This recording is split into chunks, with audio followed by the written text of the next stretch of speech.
2024년 12월 3일 저녁부터 12월 4일 새벽 4시 반까지, 그러니까 계엄의 밤이라고 하는 거의 초저녁부터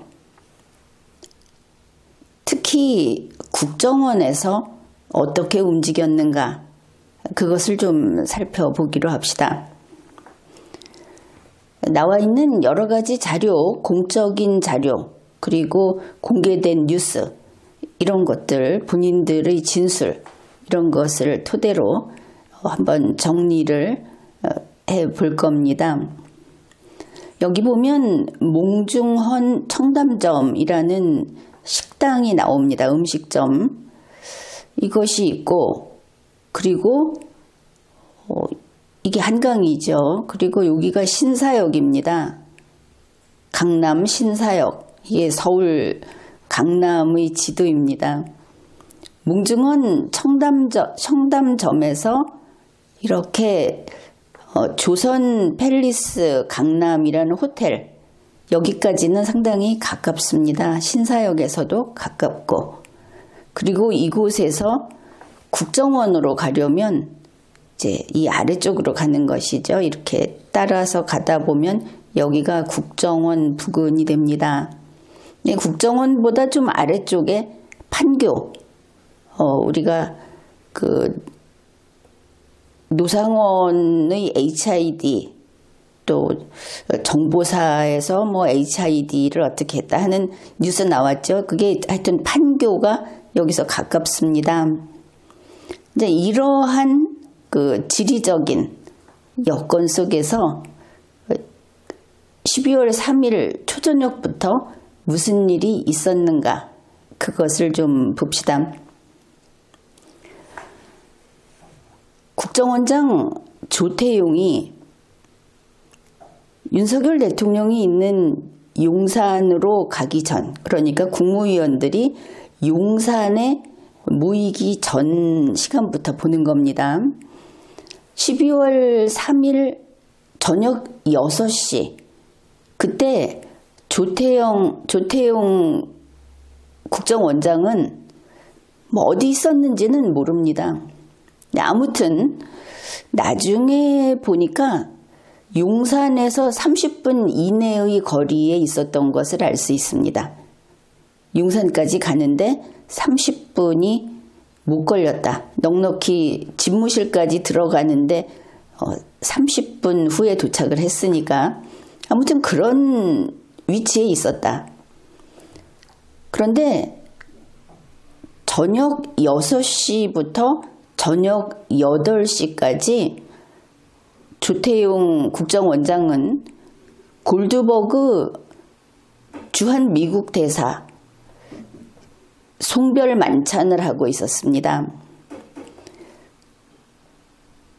12월 3일이면 바로 계엄이 있는 그날인데, 그러면 골드버그 대사는 12월 중에 임기가 끝나는가?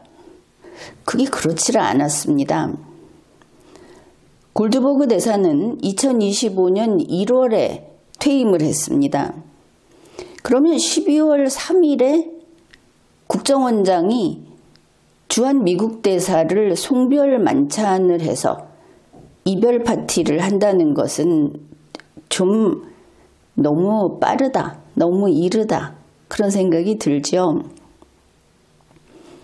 아무튼 12월 3일 저녁 6시에서 8시까지 조태용은 골드버그와 손님들을 자기네 정보기관 관계자들하고 같이 송별 만찬을 했습니다.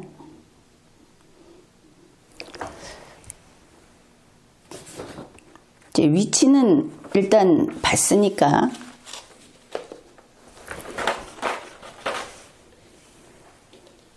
자, 내용을 한번 정리를 해 보겠습니다. 바로 이 부분입니다. 저녁 6시에서 8시경까지 조태용은 이렇게 골드버그하고 자기네 정보기관 관계자들하고 저녁 식사를 하고 있었다. 어딘지는 모르지만.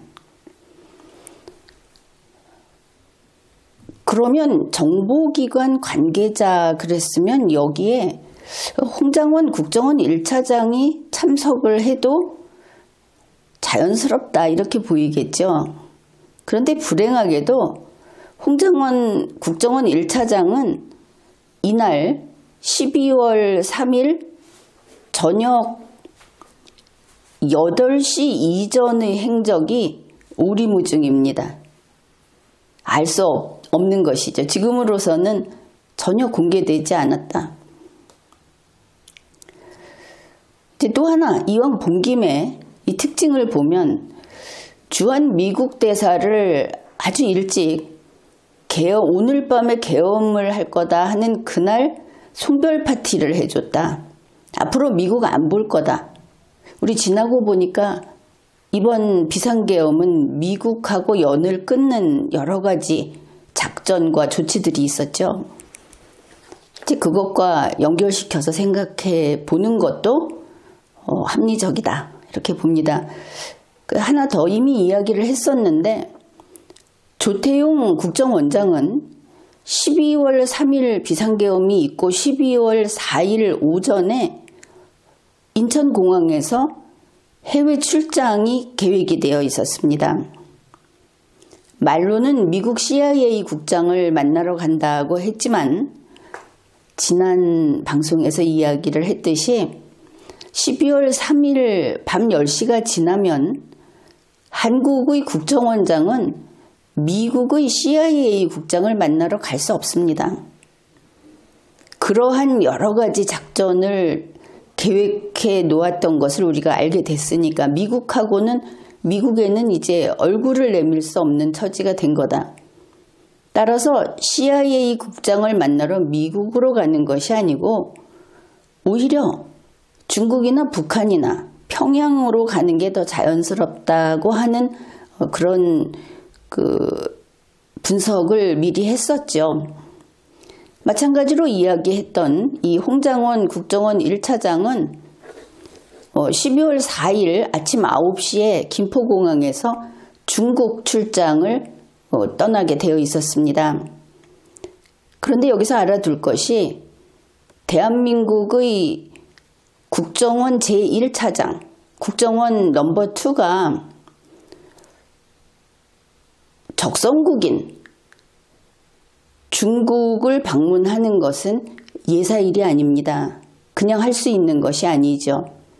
계엄 다음날 간다고 했을 때는 홍장원 자신이 강조하듯이 대단히 중요한 공무로서 간다고 했습니다. 자, 이것을 생각해 둬야 하는데 이렇게 떠날 사람들이 미국하고 송별 파티를 했다. 그렇게 봤을 때 골드버그 송별 만찬은 미국의 눈을 속이기 위한 그런 트릭이 아니었을까 이렇게 생각해 볼 수 있습니다. 그날 밤 비상계엄을 갑작스럽게 습격을 하듯이 비상계엄을 선포하는 것을 숨기려고 했던 걸 수 있다. 골드버그 대사 스스로 그렇게 이야기를 했죠. 이렇게 좋은 시간을 가졌는데 2시간 후에 계엄이라니 이런 말을 했습니다. 아무튼 이것이 처음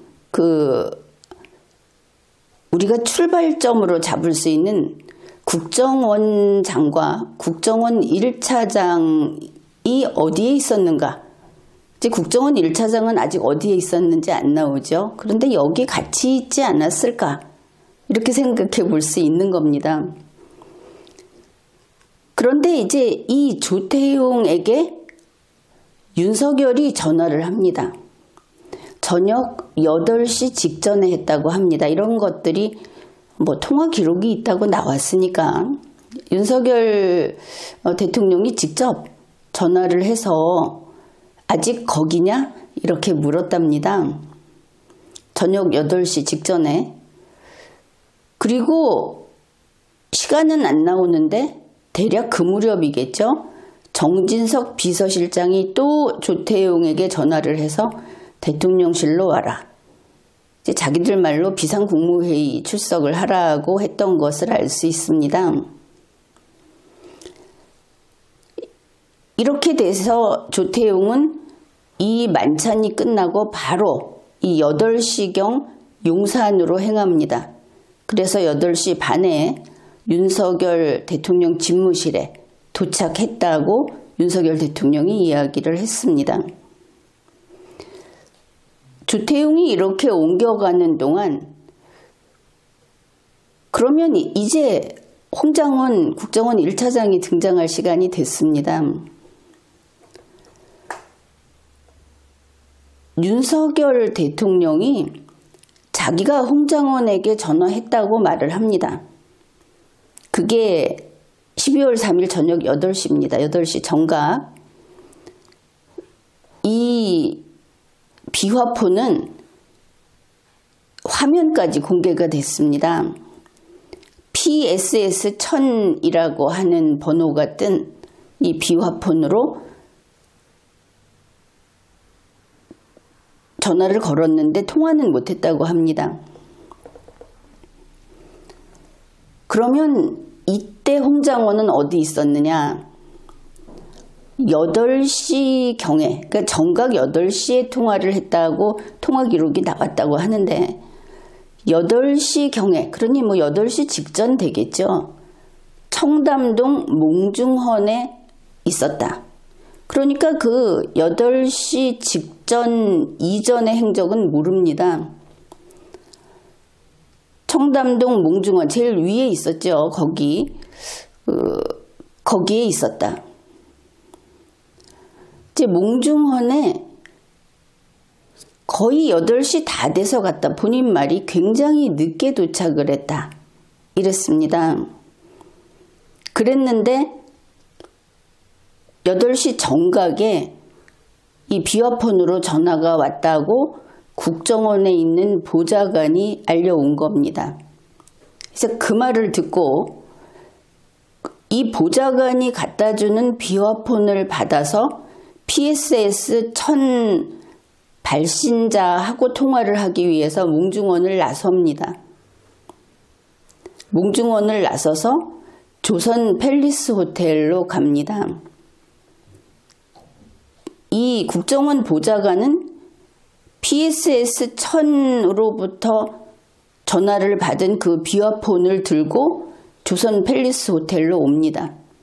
그러니 8시 정각에 P로부터 전화가 왔다고 했고 8시 22분에 조선 팰리스 호텔에서 P에게 이걸 받아서 전화를 했다고 합니다.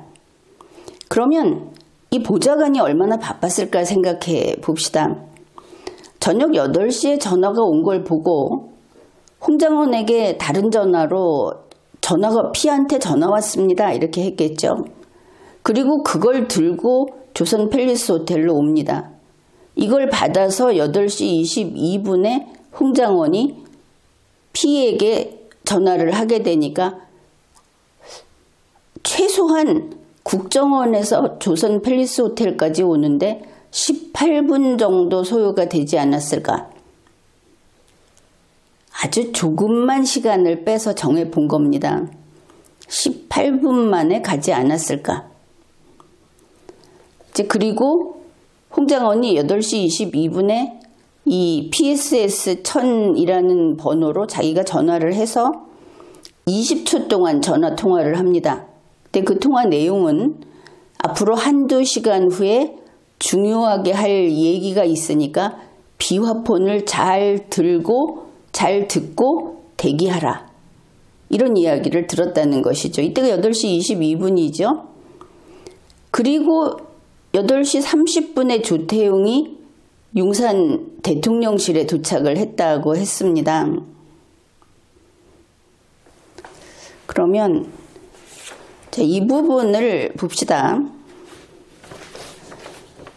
8시에 어딘지 모르는 곳에서 8시에 골드버그 송별 만찬을 하고 있을 때 8시 직전에 윤석열이 전화를 해서 아직 거기 있냐 이랬고, 정진석이 전화를 해서 지금 용산 대통령실로 와라 이래서 조태용이 용산 대통령실을 향해서 떠났습니다. 8시 직전에. 그 다음에 8시 직전에 홍장원은 어디 있었는지 모른다고 하는데 몽중헌 청담점에 도착을 했습니다. 여기는 모임이 있었는데 자기가 굉장히 늦게 도착을 했답니다. 그런데 들어갔다가 8시에 전화를 받고 바로 나왔기 때문에 그냥 얼굴만 비추고 나왔다. 이렇게 되겠죠.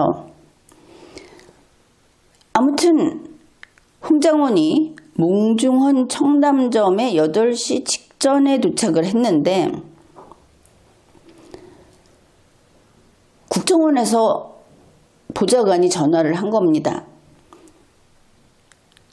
PSS 1000 번호가 떴습니다.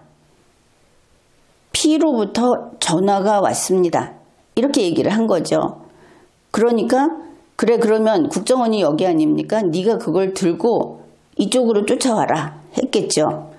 그래서 홍장원도 몽중헌에서 바로 출발을 하고 국정원에 있던 보좌관도 출발을 해서 조선팰리스 강남에서 만났다. 거기에서 들고 온 비화폰을 받아서 PSS 1000 번호로 전화를 걸어서 통화를 했다. 그게 8시 22분이다. 전화통화는 20초간 했다. 이렇게 된 겁니다.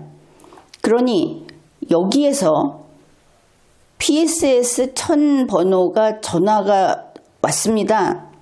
라고 이야기한 게 8시 정각이고 여기에서 그 전화를 받아서 PSS 1000에다가 전화를 건 게 8시 22분입니다. 그러니 국정원에 있던 홍장원의 보좌관은 이것을 들고 조선팰리스 강남으로 오는데 18분 이내에 왔어야 한다.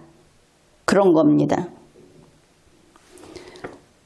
그렇게 와가지고 그 비화폰을 받아서 전화를 했더니 상대방이 지금부터 한두 시간 후에 중요하게 할 이야기가 있으니 비화폰을 해서 눈 떼지 말고 귀도 떼지 말고 대기하고 있어라 했다는 것이죠.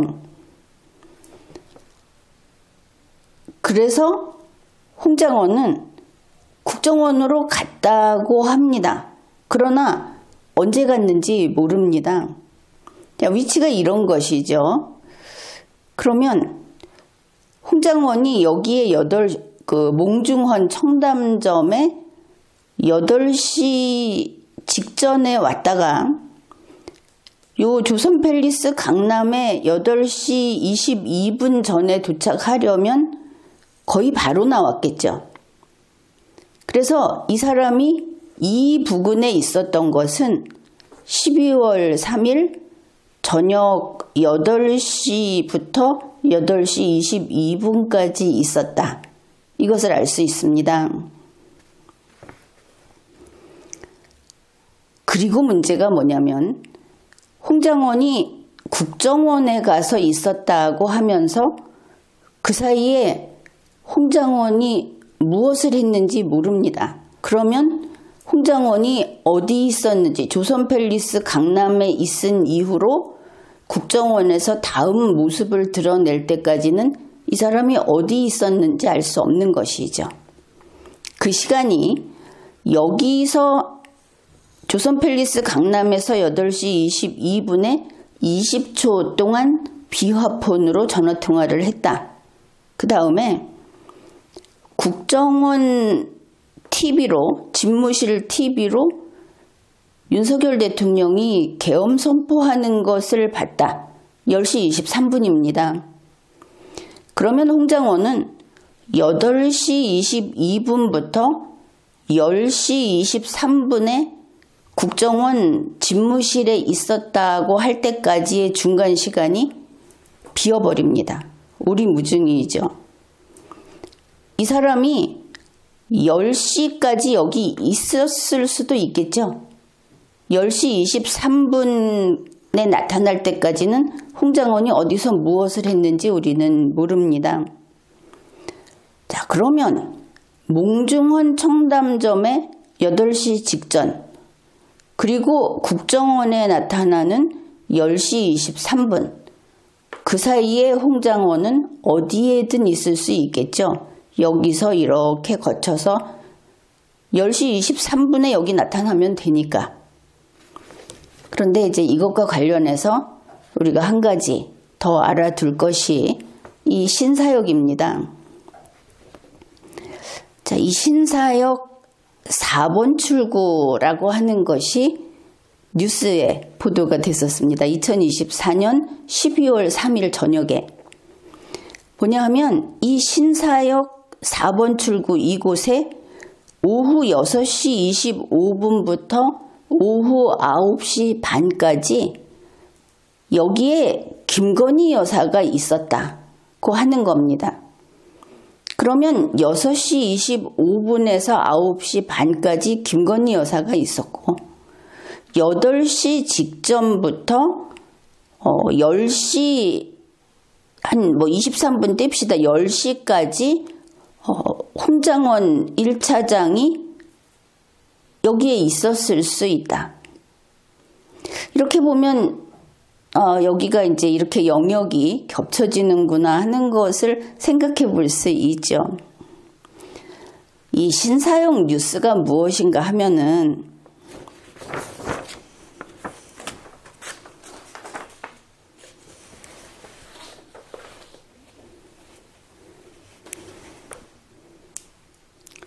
신사역 4번 출구, 여기가 강남대로 601번지 셀트리온 빌딩이라고 합니다. 그 건물 5층에 박동만 성형외과가 있답니다.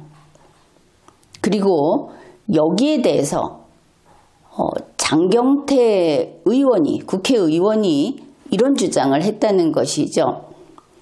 2024년 12월 3일 18시 25분, 저녁 6시 25분부터 21시 30분, 저녁 9시 반까지 김건희 여사의 카니발 하이 리무진 274-73땡땡 차량 번호까지 공개를 하면서 이 건물 주차장에 3시간 정도 여기에 머물렀다.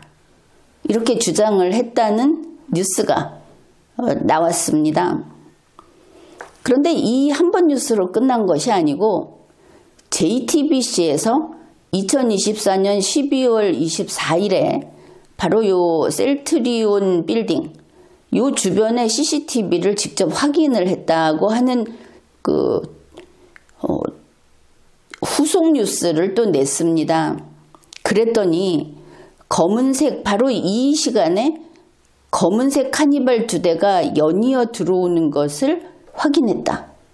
그러니 이제 이 장경태 의원의 주장을 CCTV로는 그게 맞는 것 같다, 이런 뉴스가 되겠죠. 그러면서 장경태 의원이 내가 제보를 받았다, 이렇게 말을 하면서 바로 이 시점에 12월 3일 오후 6시 25분에서 9시 반 이때 대통령 경호처 직원 5명이 와서 이 주차장 출입 차량의 명부를 가지고 갔다, 이런 제보를 받았답니다. 출입 차량 명부를 왜 가져갔을까? 그 뉴스가 나왔을 때 그렇게 생각을 했는데, 아무튼 이 시간 12월 3일 오후 6시 25분에서 9시 반 사이에 김건희 여사의 자동차하고 경호처 직원하고 이런 것이 바로 이 셀트리온 신사역 4번 출구 부근에 있는 이 건물 주차장에 3시간 동안 있었다는 겁니다. 그런데 바로 그 부근에 청담동 몽중헌에서 강남 이 조선 팰리스 호텔까지 이런 곳에 홍장원 차장이 저녁 8시 22분에서 10시 23분까지 여기까지 치면 저녁 8시 직전부터 10시 23분까지 이런 가까운 곳에 갔었다, 있었다 이렇게 된 것이죠. 그 다음에 10시 23분에 윤석열 대통령이 계엄을 선포했고 자기가 집무실에서 봤다. 그 다음에 짠하고 나타난 홍장원 차장은 자기의 존재를 여러 곳에 전화를 해갖고 확인을 시켜줍니다. 국방부 차관 김선호에게 전화를 했고 또 자기 개인 전화로 10시 45분에 이게 10시 23분 이후겠죠. 김선호 차관에게 전화한 게 10시 45분에는 여인영 사령관에게 전화를 했는데 통화를 못했다.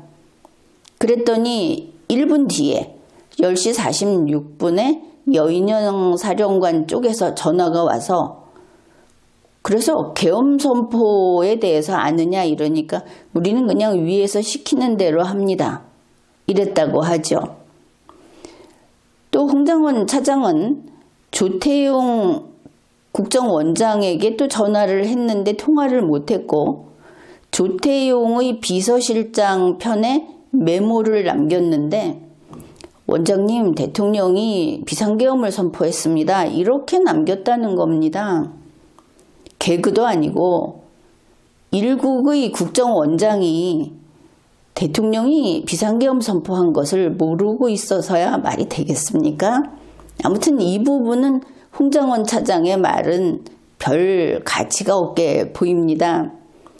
한 발 더 나가서 홍장원 차장은 국정원 2차장, 3차장에게 비화폰으로 대통령이 비상계엄을 선포했다고 알렸다고 합니다. 이걸 보면 국정원의 2차장, 3차장은 그렇게도 무능한가?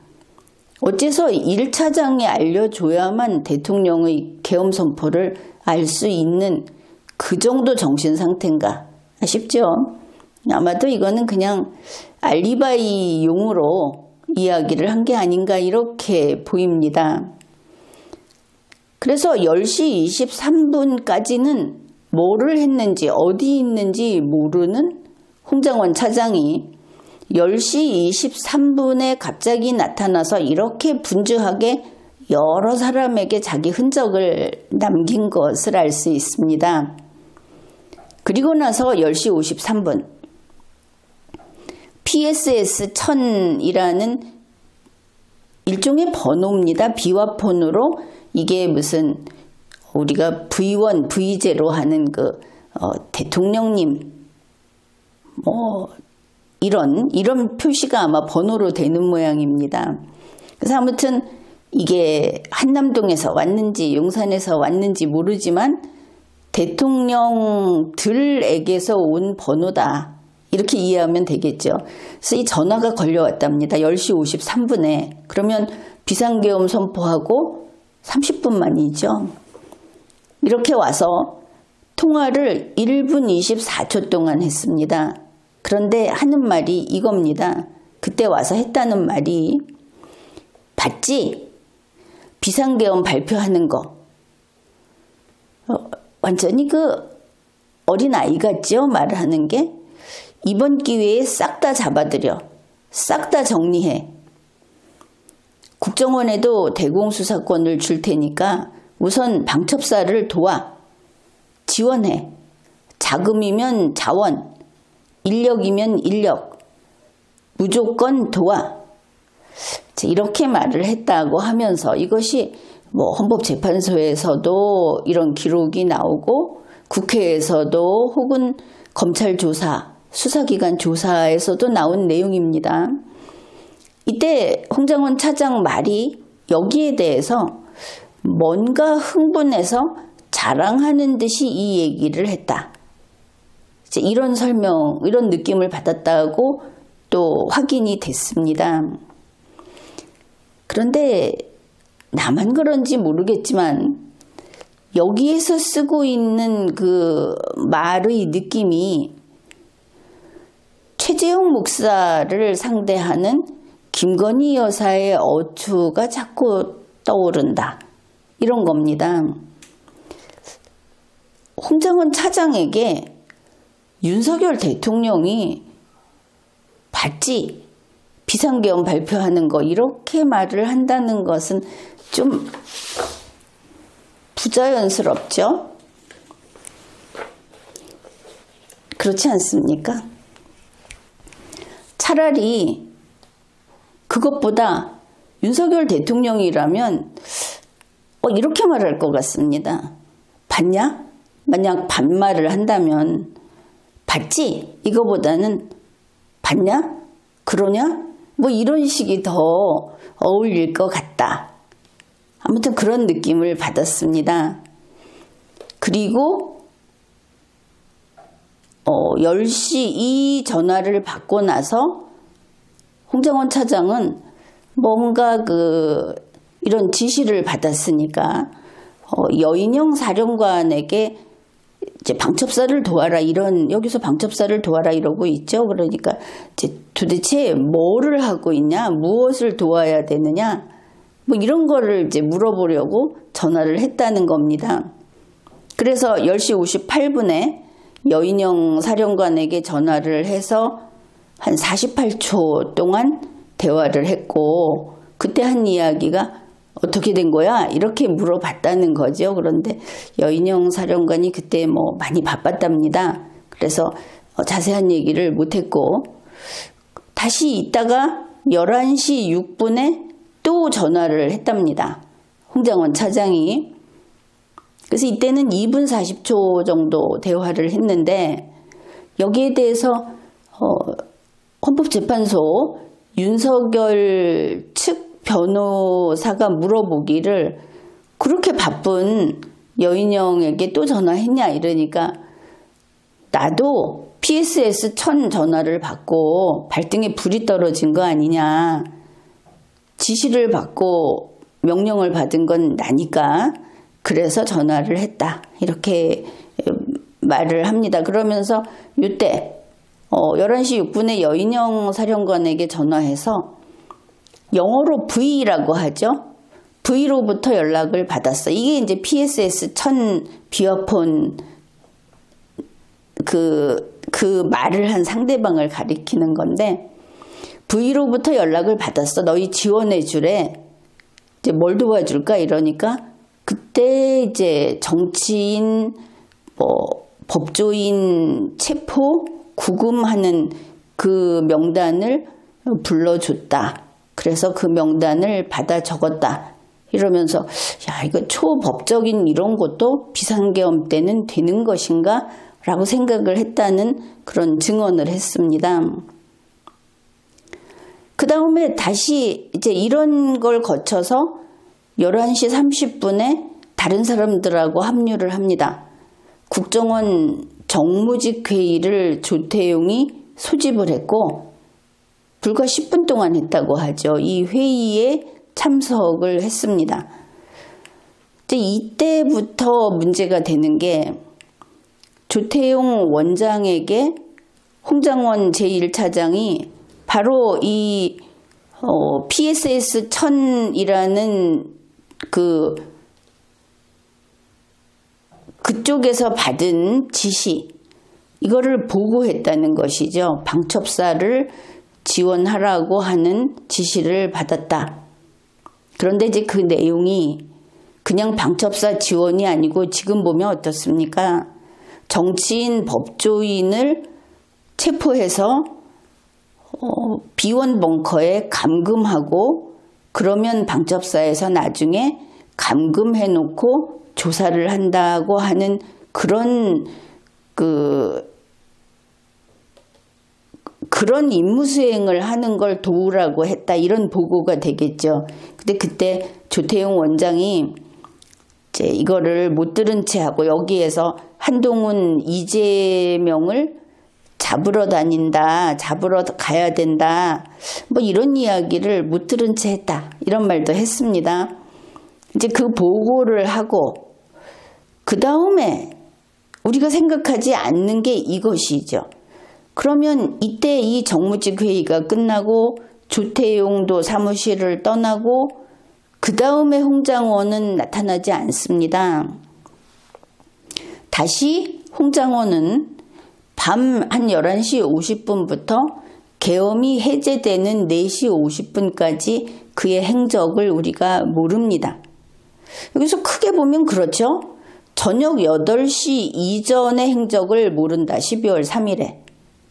12월 3일 저녁 8시 22분, 8시 22분부터 10시 23분까지 행적을 모른다.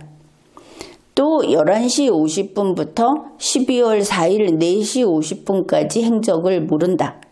이걸 생각해 둬야 하는 겁니다. 이렇게 됐는데 그러면 이 계엄의 밤은 어떻게 진행이 됐는가? 방첩사를 중심으로 정치인, 법조인 체포가 있었다는 것은 이제 확인이 됐죠. 명단도 다 나왔고 조직도 구성이 됐고 실제로 작전 실행에 들어갔던 것들도 다 밝혀졌습니다. 그랬는데 우리는 여기서 한동훈에 대해서 좀 살펴보면 12월 4일 0시 30분 그러면 비상계엄 해제 의결이 되기 30분 전이죠. 이때부터 김용현 국방장관이 이 명단, 방첩사 쪽의 명단은 김용현 국방장관이 작성한 것으로 돼 있죠. 12월 3일 저녁 10시 27분인가 그때 이 명단이 이미 하달이 됩니다. 그러니까 홍장원 국정원 차장은 11시 6분에 여인영한테 들었다 그러는데 그 전에 이미 작전이 시작이 된 겁니다. 임무가 하달이 됐고 이렇게 하다가 한동훈 체포라는 걸 포기를 안 합니다. 12월 4일 0시 30분부터 1시 50분까지 이제는 새로운 명령이 내려옵니다. 김용현 장관으로부터 최우선 체포 대상자 체포 작전이 시작이 됩니다. 방첩사 등에서 여기에서 한동훈, 이재명, 우원식을 체포하라. 이 세 명이 최우선 체포 대상자로 이 시간 동안 그럼 1시 50분이면 계엄이 해제 의결을 하고 또 50분 동안 계속 잡으러 다녔다는 것이죠. 자, 이렇게 된 겁니다. 이쪽에서 방첩사 쪽에서 김용현의 명단에서 마지막 그러니까 뭐 14명에서 16명쯤 되던 명단에서 딴 거 다 버리고 이 3명은 반드시 잡아서 이송해라. 이렇게 된 것이죠. 그리고 이 시간쯤에 윤석열 대통령이 2차 계엄을 도모했다는 여러 가지 근거들이 지금 제시되고 있습니다. 그뿐 아니라 12월 4일 2시 15분에 계엄군을 국회와 선관위에 재투입하려고 기도했던 거기에 대한 증언과 물증이 나오고 있죠. 자, 이렇게 하면서 12월 4일 4시 반 정도, 4시 50분 이래서 이제 모든 게 마무리가 됐다고 우리 생각하지 않습니까? 그런데 이제 홍장원에 대해서 조금 더 봐야 하는 것이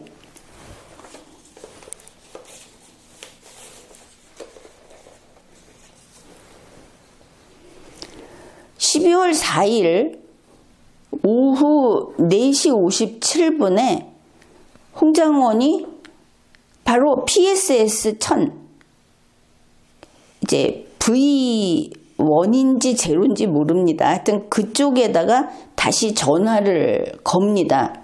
통화는 못했죠. 이것도 홍장원 스스로 밝힌 것이고 윤석열 대통령도 조태용 원장도 이제 밝힌 내용입니다. 이 전화를 걸었던 사실을 12월 4일 저녁 때 조태용이 윤석열 대통령에게 전화를 해서 홍장원이 전화했죠? 이렇게 얘기를 했다는 겁니다. 뭐 그랬다고 합니다. 안 받았다고 하니까. 그러면서 그 이야기를 한 다음에 12월 4일 저녁에 조태용이 윤석열 대통령에게 홍장원의 사표를 받겠다. 그럼 받아라. 내일 받아라. 둘이서 이렇게 얘기를 했다는 것이죠. 이 사건이 있었습니다. 그 다음에 12월 5일 새벽 7시 50분에 홍장원 차장이 김태효 알죠? 김태효에게 텔레그램 메시지를 보냅니다.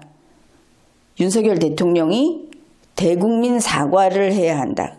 이제 잘 생각해야 하는 것이 이 대국민 사과라는 것은 공개적으로 비상계엄이 다 끝났다.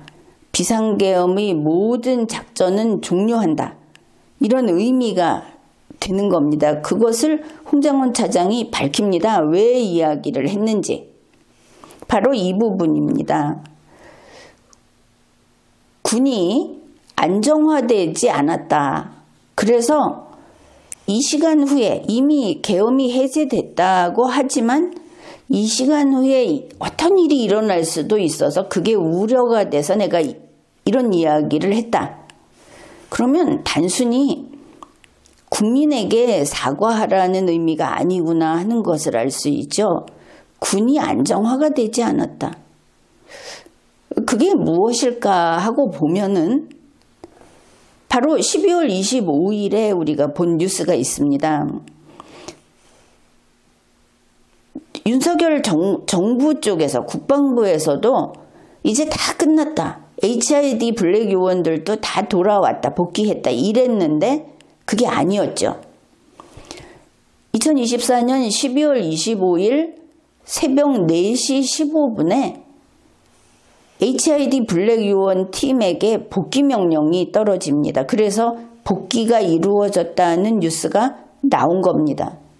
이들이 그동안 각종 대단한 무기를 가지고 청주공항, 대구공항, 성주 사드기지에서 폭파 임무를 띠고 대기하고 있었다는 것이 밝혀졌죠.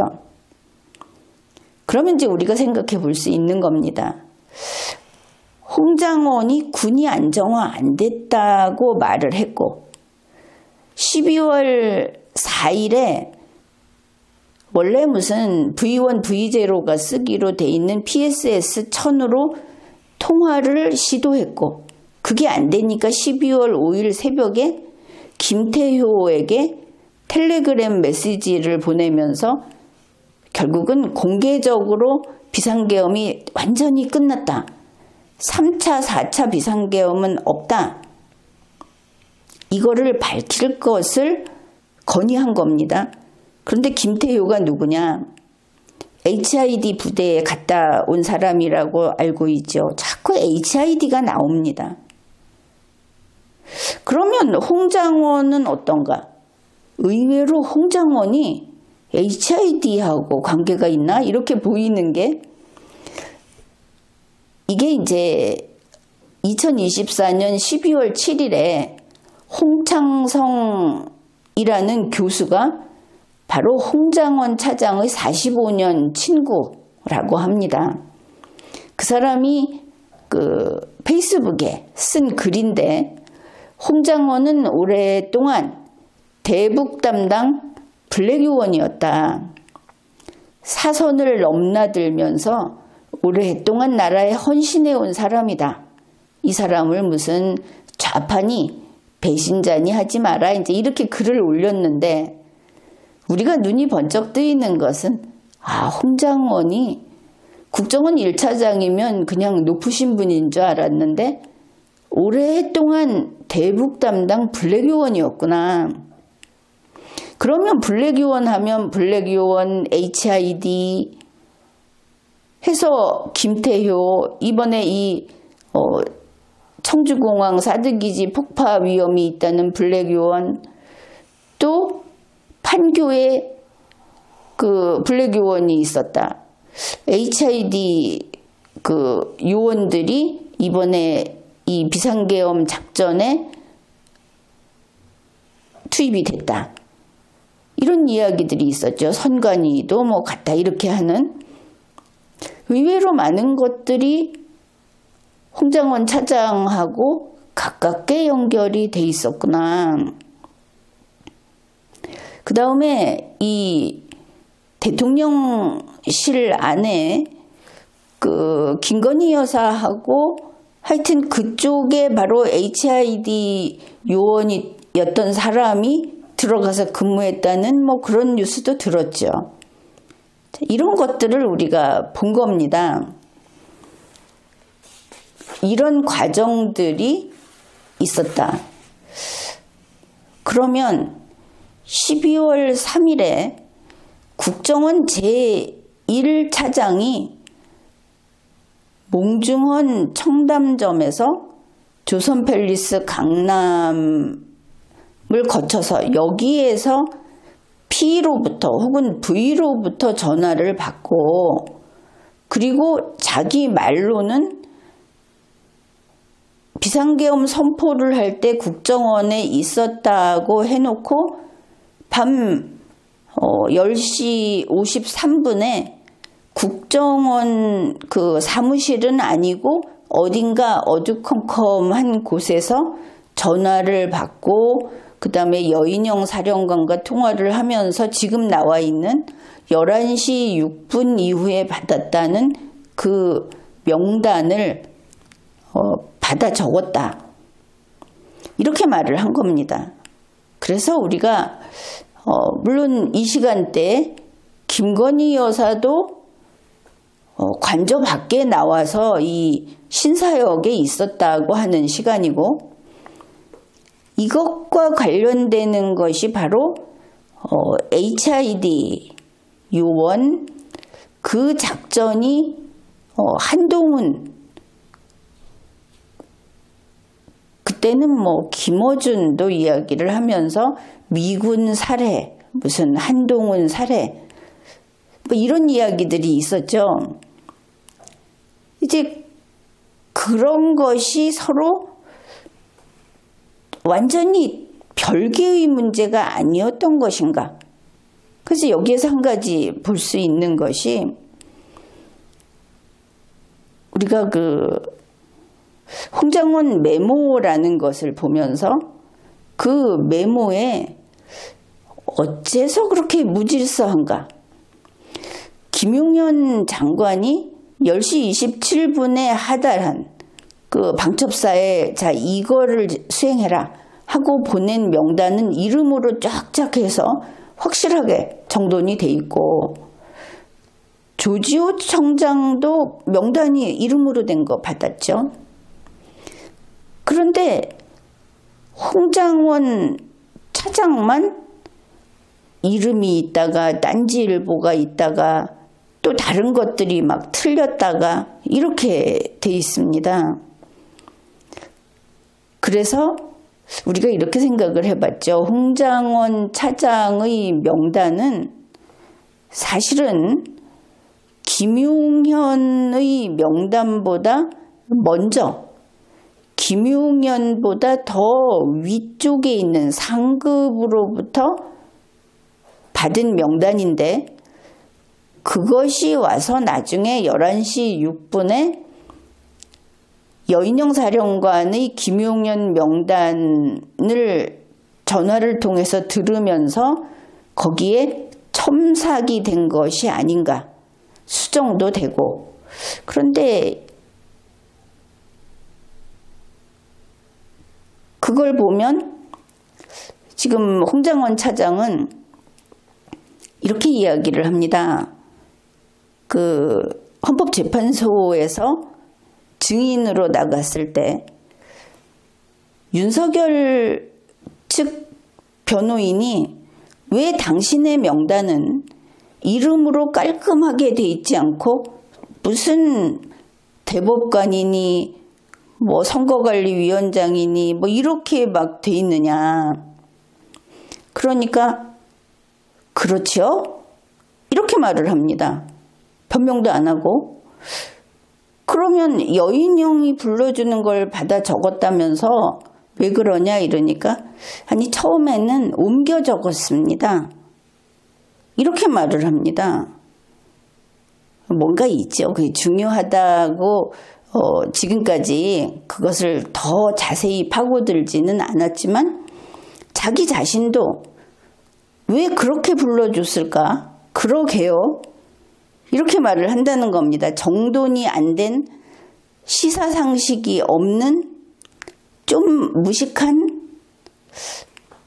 마구잡이인 이런 명단이라는 것. 그리고 홍장원 차장이 여인형 사령관이 불러주는 것을 옮겨 적었느냐 하는 것은 거기에 한 두 글자만 옮겨 적어도 그 말은 위증이 아닙니다. 사실이 되는 것이죠. 그래서 바로 12월 3일 그 계엄의 밤에 몇몇 주요 인물들의 위치가 이와 같았고, 그리고 여기에서 우리는 왜 명단이 그 모양이었을까? 왜 홍장원은 아무 일도 하지 않은 것이 됐을까? 사실은 여인형 사령관하고 그 바쁜데 통화를 하고 하면서도 뭐 도와준 거 있습니까? 없죠. 한 일이 없습니다. 그리고 이 사람은 나중에 12월 4일, 12월 5일 이럴 때 후속 어떤 계엄의 임무 수행이 아직 끝나지 않고 계속될 것을 우려했다. 그런 것들이 보입니다. 그래서 이번 비상계엄 때 대한민국 국정원의 넘버원, 넘버2가 보여준 행태는 일단은 미국과 빠이빠이를 했다는 것. 그 다음으로는 홍장원 차장은 정식 루트, 이 정치인과 법조인 체포 명단과 그 작전 수행은 방첩사령관 여인형을 중심으로 해서 막대한 조직이 수행하고 있었습니다. 관계없는 홍장원 차장이 이 명단을 들고 뛰어든 것처럼 보이는데 이 사람은 한 일도 없고 공연히 거기에 뛰어들어서 그 사람이 만들어낸, 그 사람이 듣고 지시받고 가지고 있었던 그 명단이 세상에 남아 있었을 뿐이죠. 이 정도면 우리가 흥미를 더 가질만 하지 않습니까? 지금까지 리걸마인드 연구소였습니다.